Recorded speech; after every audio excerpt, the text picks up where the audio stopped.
تعین آج 5 جولائی ہے اور ہمیں پتہ ہے کہ اس دن پاکستان میں مارشل لاء لگا تھا جبکہ ذوالفقار بھٹو کی ڈیموکریٹک گورنمنٹ کو ہٹایا گیا تھا۔ تب بھی جب مارشل لاء لگا تھا تو ایک بہت بڑی وجہ اس کی کہ امریکہ خوش نہیں تھا ذوالفقار علی بھٹو سے، اور بلکہ ہنری کسنجر کی ایک کوٹ کی جاتی ہے کہ اس نے تھریٹن کیا تھا کہ we will make you horrible example. اور تب بھی ایک پاکستان کا پرائم منسٹر کئی اختلافات ہوں اس سے، لیکن وہ ایک پاکستان کو آزاد فورن پالیسی کی طرف لے کے جا رہے تھے۔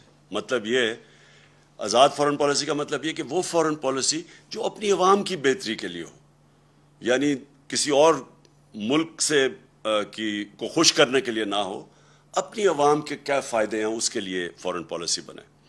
تو تب بھی ایک بہت بڑا نقصان ہوا پاکستان، کیونکہ جو جمہوری پروسیس تھا وہ جو چل رہا تھا وہ رک گیا۔ مارشل لاء آیا اور اس کے بعد پھر سے شروع ہوا، اور ہم نے دیکھا کہ وہ پھر رکا بعد میں جا کے۔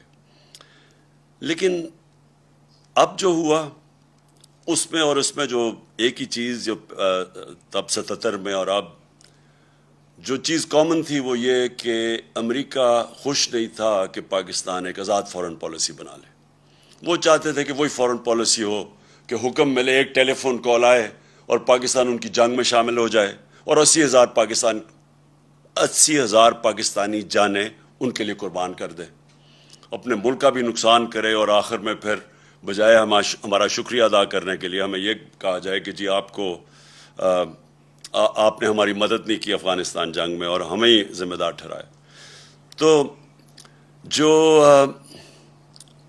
اس کا نقصان ہوا، جو ہمارے ملک میں رجیم چینج ہوا، جو انہوں نے یہاں کے میر جعفر اور میر صادق کے ساتھ مل کے، جو کہ جیسے ہی انہوں نے جو لوگ ہمارے اوپر مسلط کیے، وہ پاکستان کے ہم سب جانتے ہیں 30 سال سے یہ وہ لوگ ہیں جن کی انٹرنیشنل فیم ہے چوری کی، صرف پاکستان میں نہیں، دنیا کے اخباروں میں ایک کو 10% کہتے تھے آصف زرداری کو۔ نواز شریف کے اوپر BBC کی فلم بنی ہوئی ہے کہ کیسے انہوں نے وہاں ایک قاضی فیملی کو پیسے بھجوائے۔ اسحاق ڈار نے اپنے ایفیڈیوٹ میں بھی لکھا ہے کہ پیسے یہاں سے چوری کر کے وہاں بھجوائے اور وہاں سے ریمیٹنس دکھا کے پاکستان لے کے آئے، جو بار بار دہرایا گیا۔ فیک اکاؤنٹس یہی سسٹم تھا، یہاں سے ہنڈی حوالے سے پیسے باہر بھجواؤ چوری کر کے، اور ادھر سے پھر ریمیٹنسز دکھا کے پاکستان پیسہ لے کے آؤ۔ تو اس کے اوپر بھی فلم بنی ہوئی ہے نواز شریف کے اوپر۔ تو یہ وہ لوگ جو پہلے انہوں نے چوری کی، NRO 1 مل گیا، مشرف نے معاف کیا، پھر سے یہ 10 سال آئے، پھر انہوں نے چوری کی۔ تو وہ جو ان کا مقصد جو ان کو اوپر مسلط کیا تھا، ان کا صرف ہم سب جانتے ہیں کہ مقصد تھا NRO 2 لینا، اور انہوں نے NRO 2 کی صرف ان کی جو کوشش 3.5 سال میرے دور میں ہمیں صرف گرانے کی ایک ہی کوشش تھی کہ کسی طرح وہ دوسری دفعہ جو انہوں نے چوری کی تھی وہ بچ جائے۔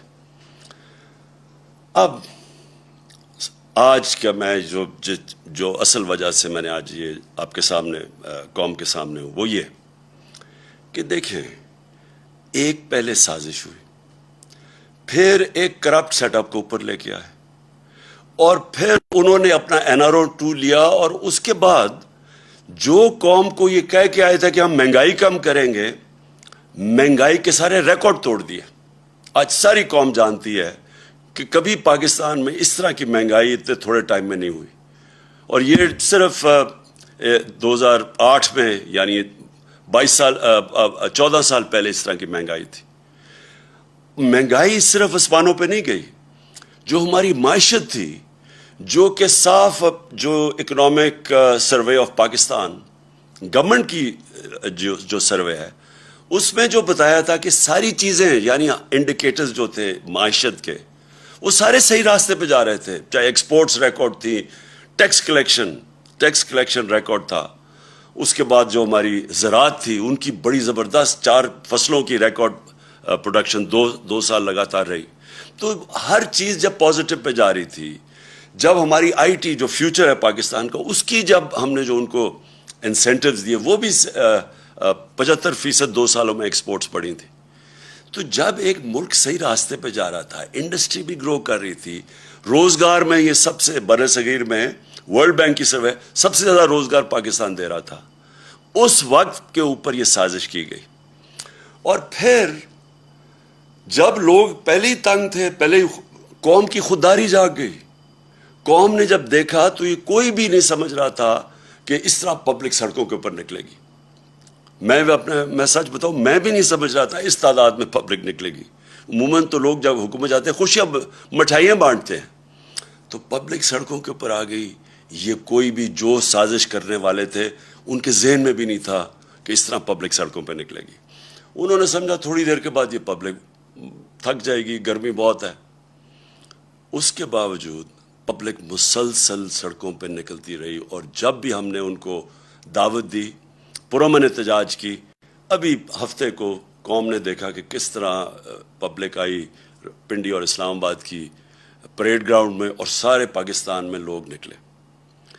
اب جو ہو رہا ہے پاکستان سے, میں اس کی طرف اب آنا چاہتا ہوں کہ بجائے یہ جو جنہوں نے بھی سازش میں ملوث تھے ان کو یہ سوچنا چاہیے کہ جب عوام ایک طرف کھڑی ہو گئی ہے, ان کو قبول ہی نہیں کر رہی, ان چوروں کو نہیں عوام قبول کر رہی, ان کو چور بھی کہتی ہے, غدار بھی کہتے ہیں, اور ان غدار ایسے کہ ان کا انٹرسٹ ہی پاکستان میں نہیں ہے, ان کے پیسے باہر پڑے ہوئے ہیں, ان کا اصل انٹرسٹ ان کے پیسے ہیں, ان کا نظریہ پیسے ہے. دیکھیں, جب نظریہ پیسہ ہو تو نظریہ پیسے کے لیے یہ ہر چیز قربان کرنے کے لیے تیار ہے. یہ ان کو موقع ملے یہ اسرائیل کو بھی ریکگنائز کریں گے, ان کو موقع ملے یہ کشمیریوں کی قربانی کی قبریں کھود کے, یعنی ان کو قربانیوں کو نظر انداز کر کے ہندوستان سے بھی ٹھیک اپنی دوستی کر لیں گے, کیونکہ ان کے پیسے کو جدھر فائدہ ہو. یہ پاکستان میں بیسز بھی دے دیں گے امریکنوں کو, یہ پھر کسی امریکی جنگ میں بھی شامل ہو جائیں گے. یہ روس کا تیل بھی نہیں لیں گے اس لیے کہ کیونکہ امریکہ نہ ناراض ہو جائے, کیونکہ ان کا پیسہ, ان کو خوف یہ ہے کہ باہر جن بینکوں میں اور جن ملکوں میں پیسہ پڑا ہے, اگر وہ ناراض ہو جائے تو ان کا پیسہ خطرے میں چلا جاتا ہے. تو ان کا انٹرسٹ وہ نہیں ہے جو کہ پاکستان کا انٹرسٹ ہے. ان کا نظریہ پاکستان سے کوئی تعلق نہیں ہے, کیونکہ ان کا نظریہ پیسہ ہے.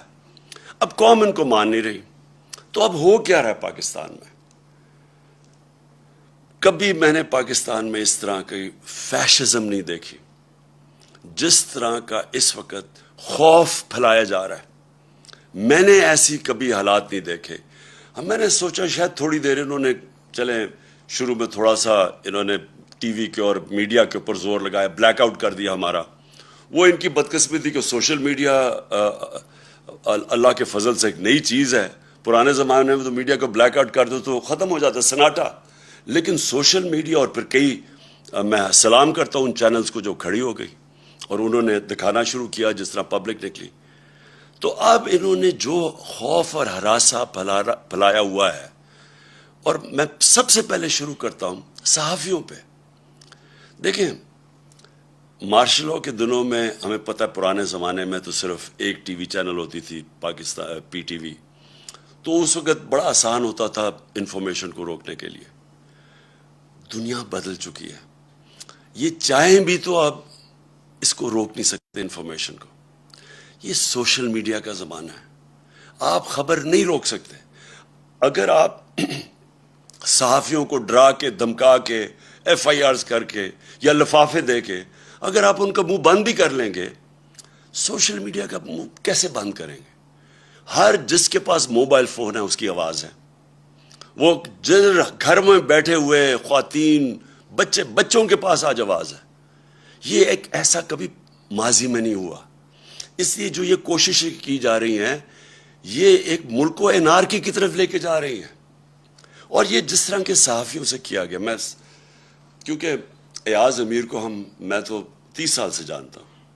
ایاز امیر ایک ایسی آواز تھی کہ سارا جو بھی دانشور طبقہ ہے پاکستان کا جو میڈیا میں ہے, وہ سارے ایک چیز جانتے ہیں ایاز امیر کی.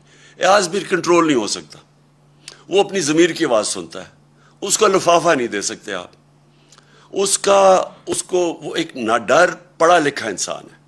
میری اس نے بہت تنقید کی ہوئی ہے ماضی میں, کیونکہ زیادہ تر تو مذاق اڑاتے تھے میری پالیٹکس کا, لیکن میں اس کی رسپیکٹ کرتا ہوں. اور جو اسے کیا گیا ایاز امیر سے اس کی اس عمر میں جس طرح کیا گیا، یہ ہم ساری قوم کے لیے یہ ہے شرمناک واقعہ.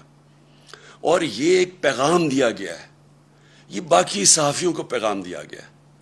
اور پھر جو عمران ریاض خان، دیکھیں جو بھی آپ عمران ریاض خان کے متعلق کہیں، قوم اس کو محب وطن پاکستانی سمجھتی ہے، اس کو غدار نہیں سمجھتی.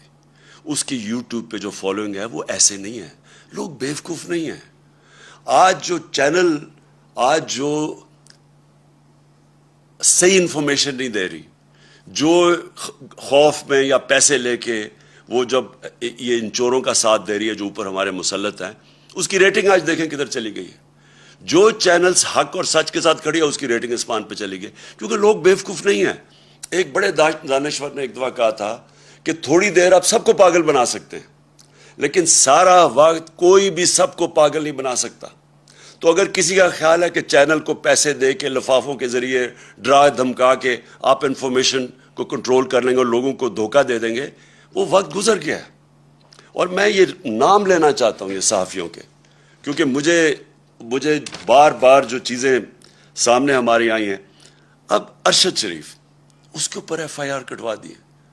ارشد شریف جس طرح اس کی فیملی بیک گراؤنڈ ہے، فوجی بیک گراؤنڈ سے، وہ سارے جانتے ہیں ارشد شریف، اس کا بھی کوئی قیمت نہیں ہے ضمیر کی.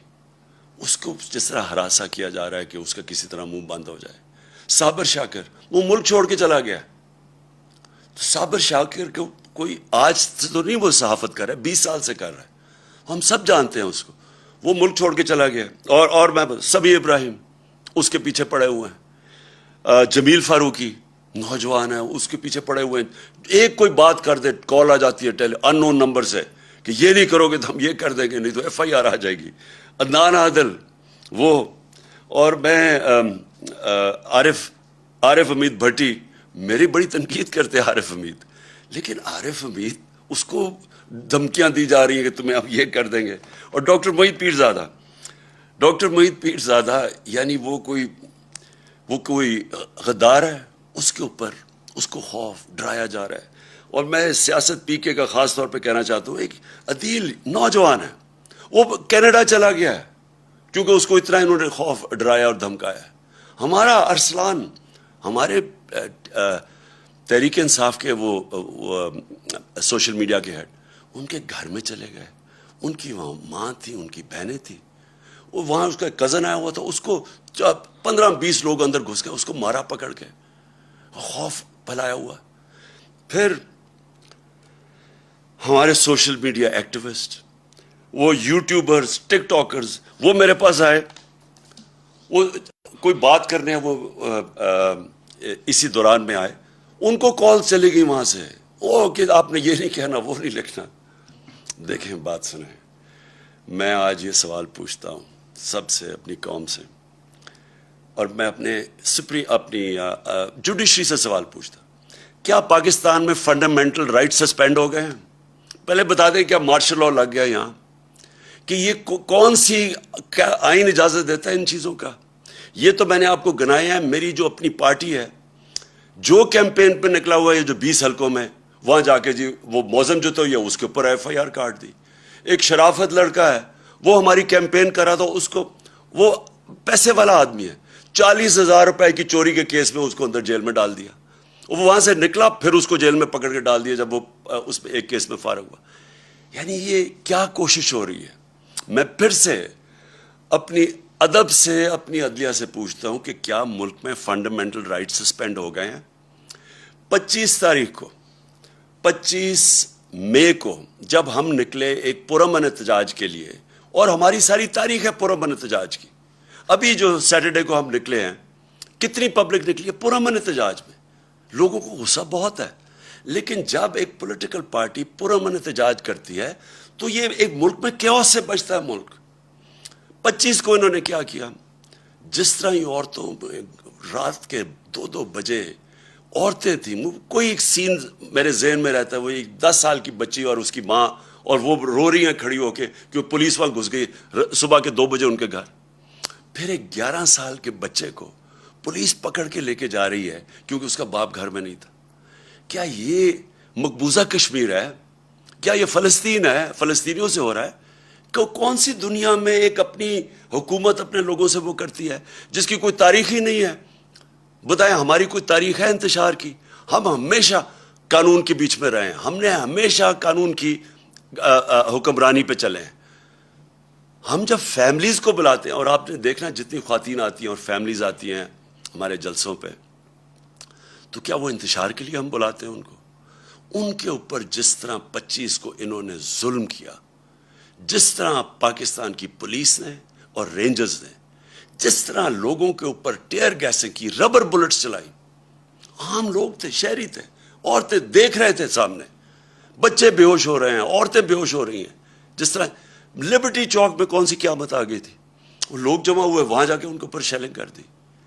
تو ہم نے سپریم کورٹ کو بھی اپروچ کیا، ہمیں تو کوئی رسپانس نہیں ملا۔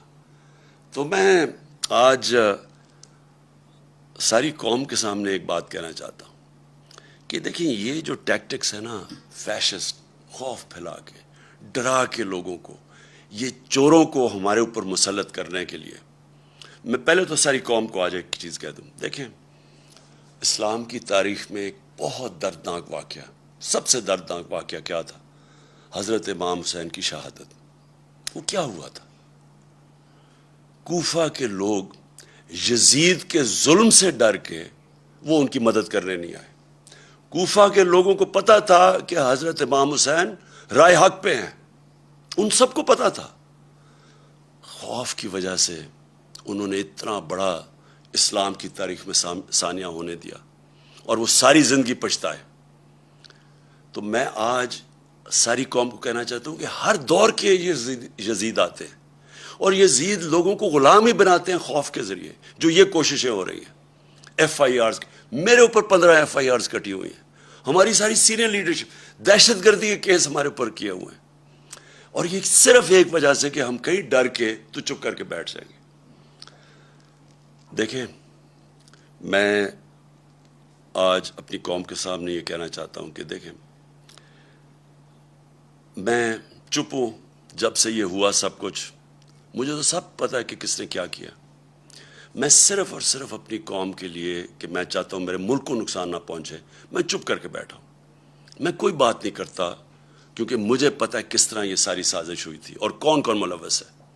میں نے ایک ٹیپ بھی، ایک ویڈیو بنائی ہوئی ہے، محفوظ جگہ پہ رکھی ہے، کہ اگر مجھے کچھ ہوتا ہے تو وہ بھی پبلک کو پتہ چلے گا کہ کون کون کیریکٹرز نے کیا کیا کیا ہے، یہ جو ملک کو، اس ملک سے جو اتنی بڑی غداری کی ہے وہ کس کس نے کی ہے۔ لیکن اگر اسی طرح ہمیں دیوار کے ساتھ لگا دیا گیا اور اسی طرح یہ ہراساں کیا گیا، تو میں مجبور ہوں گا، پھر میں بولوں گا، میں پھر سب کچھ قوم کے سامنے رکھ دوں گا کہ کیا ہوا۔ یہ جو لاہور کا، یہ جو اس وقت پنجاب کا الیکشن ہو رہا ہے، جو حرکتیں کی جا رہی ہیں وہاں، پہلے تو مجھے یہ بتائیں کہ اس کا یہ حمزہ شریف، یہ 2.25 مہینے سے اس کا فیصلہ کیوں نہیں جلدی ہوا؟ ہمارے فیصلے تو رات کو عدالتیں کھل جاتی ہیں، 24 گھنٹے میں، 2 دنوں میں فیصلے ہو جاتے ہیں۔ یہ 2 مہینے میں فیصلہ نہیں ہوا کہ کیا یہ ایک آئینی طور پہ وزیر اعلیٰ بن بھی سکتا تھا یا نہیں؟ وہ اور بات ہے کہ ان دونوں کو انڈر ٹرائل تھے، کبھی ان کو اجازت ہی نہیں دینی چاہیے تھی، ان کو تو پیپر ریجیکٹ ہو جانا چاہیے تھے، ان کے تو ایف آئی اے میں 16 ارب روپے کے کیسز تھے، پہلے تو ان کو اجازت دے دی۔ اس کے بعد جا کے جب ڈسکوالیفائی کر دیا سپریم کورٹ نے، تو اس کے بعد کیسے یہ رہ گیا اتنی دیر وزیر اعلیٰ؟ اور وہاں وزیر اعلیٰ نہیں، جس طرح یہ پولیس کا استعمال کر رہا ہے، جو یہ ہراساں کر رہا ہے، جو ذرا پنجاب کے اندر اس وقت جو بائی الیکشنز میں جو ہر جگہ سے آوازیں آ رہی ہیں کہ پوری طرح انتظامیہ ملوث ہے ان کو الیکشن جتانے کے لیے۔ الیکشن کمیشن، کیا یہ طریقہ ہے کہ الیکشن کمیشن کو ساتھ ملا لیں، ایڈمنسٹریشن کو ساتھ ملا لیں؟ اور کیا یہ الیکشن ہے ملک میں؟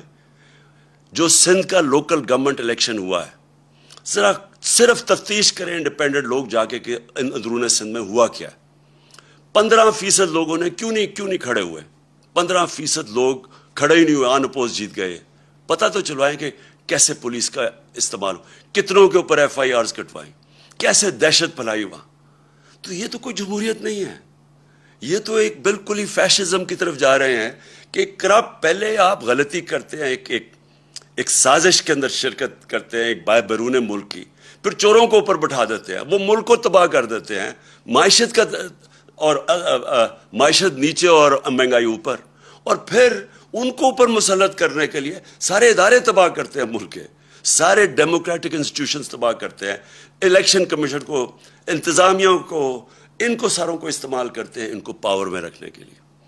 میری درخواست ہے اپنے سارے ملک کے اداروں کو، اپنی قوم کو، کہ یہ ایک فیصلہ کن وقت ہے۔ یہاں اگر ہم نے کسی وجہ سے، میں قوم کو اب کہہ رہا ہوں، خوف کے بت کے سامنے جھک گئے تو یہ آگے یہ چوروں کا یہ وہ کریں گے اس ملک کے ساتھ کہ یہ یاد رکھیں کہ یہ 30 سال سے دونوں پارٹیز پاور میں ہیں، 30 سال سے ان کے ہوتے ہوئے۔ آپ کو پتہ ہے کہ 80 کی دہائی میں پاکستان سارے برے صغیر میں سب سے آگے تھا، 90 کی دہائی میں جب سے ہی آئے ہیں ہمارے آگے، ہمارے ہندوستان بھی آگے نکل گیا، بنگلہ دیش بھی ہمارے سے آگے نکل گیا۔ ہم تو پاکستان کے ساتھ بڑے، کوئی تصور ہی نہیں کر سکتا تھا کہ بنگلہ دیش پاکستان سے آگے نکل سکتا ہے۔ میں نے وہاں جا کے میچز کھیلے ہوئے ہیں 80 کی دہائی میں، کوئی سوچ بھی نہیں سکتا تھا، آج بنگلہ دیش بھی آگے نکل گیا۔ یہ ان دونوں کی خاندانوں کی وجہ سے جن کو واپس مسلط کیا گیا، اور یہ صرف اور صرف خوف کے ذریعے کوشش ہے کہ اب ان کو پھر رکھیں۔ میں ساری قوم کو کہتا ہوں کہ ہم نے یہ جو 20 الیکشن لڑنے ہیں، بائی الیکشنز پنجاب کے اندر، ہم ساری قوم نے گھروں سے نکل کے ووٹ دینی ہے۔ ہم نے ان کی دھاندلی کے باوجود ان کو ہرانا ہے، کیونکہ یہ پاکستان کی جنگ ہے، یہ کوئی پولیٹکس نہیں ہو رہی، یہ اس ملک کے لیے جہاد لڑی جا رہی ہے، کیونکہ اصل میں یہ حقیقی آزادی کی جہاد ہے، اور اس میں آپ نے سب نے شرکت کرنا ہے۔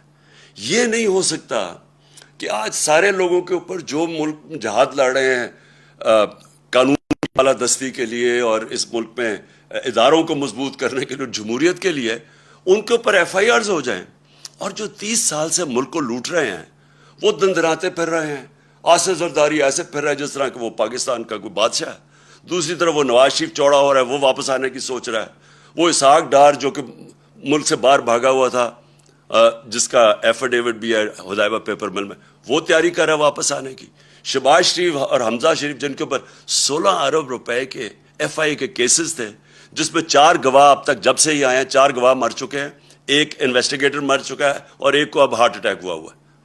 اور کیا وہ کون کیمپین کر رہی ہیں اس وقت پنجاب میں؟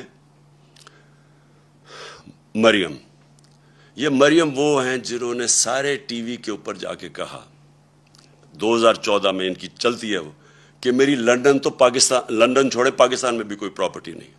جب یہ کہہ رہی تھی ان کو نہیں پتا تھا کہ 2 سال کے بعد، کیونکہ اللہ الحق ہے، پینما کا انکشاف ہو جاتا ہے، جدھر پتہ چلتا ہے کہ لندن کے سب سے مہنگے علاقے میں لندن جانتا ہوں، سب سے مہنگے علاقے میں 4 بڑے بڑے مہنگے ترین اپارٹمنٹس ان کے نام پہ ہیں۔ جب یہ 2014 میں کہہ رہی تھی تب ان کے نام پہ تھے، اور 2016 میں انکشاف ہو جاتا ہے۔ پھر عدالت میں جا کے ان کو سزا ہونی چاہیے تھی کہ اوتھ کے اوپر یہ کہتے ہیں، ایک کانٹریکٹ دیتے ہیں جس میں جس فونٹ، جسے کلیبری فونٹ کہتے ہیں، وہ نکلتی ہے فونٹ جس میں کانٹریکٹ لکھا جاتا ہے، وہ 2007 میں آتی ہے اور 2006 میں کانٹریکٹ سائن کر جاتے ہیں، یعنی جعلی کانٹریکٹ، سیدھا جیل تھا اس کے لیے۔ بدقسمتی ہمارے ملک کی طاقتور پکڑے نہیں جاتے، اور ایف آئی آرز کن کے اوپر ہو رہی ہیں؟ سوشل میڈیا ایکٹیوسٹ، وہ صحافی جو کہ سچ لکھ رہے ہیں۔ ہمارا اللہ کا حکم ہے امر بالمعروف، اچھائی کے ساتھ کھڑے ہو۔ یہاں یہ سارا نظام ہمیں کہہ رہا ہے برائی کے ساتھ کھڑے ہو، اچھائی کے ساتھ کھڑے ہو گے تو ایف آئی آر کٹ جائیں گی۔ سارے ملک کا نظریہ بھی تباہ کر رہے ہیں، رول آف لا بھی تباہ کر رہے ہیں، ادارے بھی تباہ کر رہے ہیں۔ نیب بھی آج گئی، نیب کا انہوں نے اب خود ہی نیب کے جج اپوائنٹ کریں گے، اپنے کیسز اپنے جج، یعنی ملزم اب قاضی بن جائے گا۔ ایف آئی اے تباہ، نیب تباہ، پارلیمنٹ یہ جو ہے، اگر نیشنل اسمبلی میں راجہ ریاض اگر اپوزیشن لیڈر ہیں تو سمجھ جائیں وہ کیا رہ گئی نیشنل اسمبلی کی اہمیت۔ ادھر پنجاب میں عجیب ہی مذاق ہو رہا ہے، وہ ایک غیر آئینی طور پہ وہ وزیر اعلیٰ بنا ہوا ہے، وہ بھی تباہ۔ الیکشن کمیشن کے اوپر کسی کو اعتماد نہیں ہے، چیزیں نکلتی آ رہی ہیں کہ کس طرح، صرف ان کا ایک مقصد ہے کسی طرح اس سیٹ اپ کو اوپر رکھنے کے لیے۔ تو اس لیے میں اپنی آج ساری قوم کو کہتا ہوں کہ ہمیں اب کھڑا ہونا پڑے گا. ہمیں یہ ساری جو فیشسٹ ٹیکٹکس خوف کے ذریعے ہمیں ڈرا دھمکا کے یہ تسلیم کروا رہے ہیں، ہم نے سب نے اس کے خلاف کھڑا ہونا ہے. اور سب سے پہلے ہم نے یہ جو 20 بائی الیکشنز ہیں پنجاب میں، انشاءاللہ ان کے اندر ہم نے ان کو دھاندلی کے باوجود شکست دے کے، اور انشاءاللہ اس کے بعد ہمارا جو ایک ہی طریقہ پاکستان کو اس مشکل وقت سے نکالنے کا، وہ ہے صاف اور شفاف الیکشنز. پاکستان پائندہ باد.